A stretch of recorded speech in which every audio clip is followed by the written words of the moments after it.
ராகி இட்லி செய்ய போகிறோம். எப்படி செய்யலாம்னு சொல்லிட்டு பார்க்கலாம் வாங்க.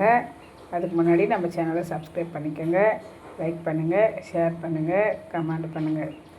இது வீட்டில் ராகி கழுவி காய வச்சு மிஷினில் கொடுத்து அரைச்சின்னு அந்த மாவு 1.5 அழகு எடுத்துட்டேன்.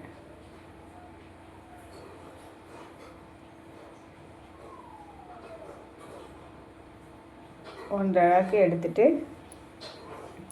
டிஃபன் மாவு கடையில் அரைச்சின்னு வந்த மாவு 2 கரண்டி, குழி கரண்டியில் 2 கரண்டி. இப்போ அரைச்சின்னு உடனே மாவு கலக்கி 2 கரண்டி எடுத்துனேன். நான் ஆப்ப சோடா சேர்க்க மாட்டேன்.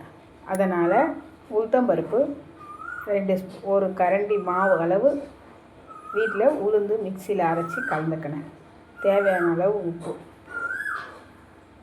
சேர்த்து இப்போ கை போட்டு நல்லா கரைச்சி மூடி வச்சிடலாம். நைட்டு ஒரு 10 மணி அளவில்.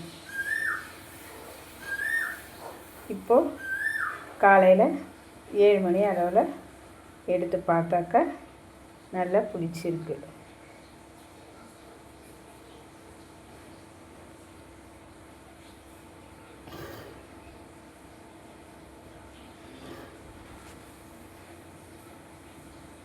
மாவு பாருங்கள், நல்லா புளிச்சு இருக்கு பாருங்கள்.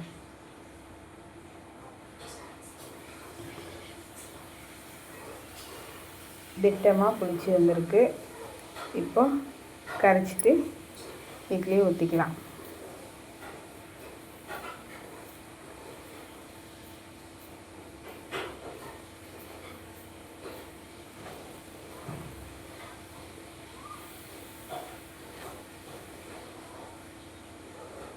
இட்லி தட்டில் எண்ணெய் தேய்ச்சிட்டு தண்ணி நல்லா கொதிச்சப்புறம் இட்லி ஊற்றி வைங்க. நான் ஒரு வேலைக்கு தேவைக்கு தான் நான் மாவு ரெடி பண்ணியிருக்கேன். மாவு காலி ஆகிடுச்சு பாருங்கள்.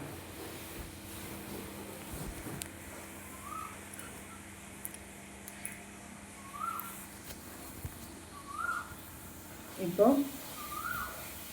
இட்லி சூப்பராக வந்துடுச்சு பாருங்கள். சூட்லேயே எடுத்தேன், அதனால் கொஞ்சம் இதுவாக இருக்குது. அப்புறம் எடுத்தேன், கரெக்டாக வந்துடும். பஞ்சு மாதிரி எடுத்து பாருங்கள். நான் ஆப்ப சோடாலாம் சேர்க்கலை.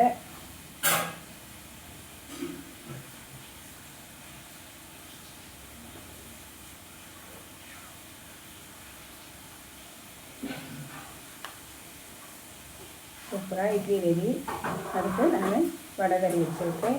தொட்டுக்கிறதுக்கு செம்மையாக இருக்கும். நீங்கள் செஞ்சு பாருங்கள்.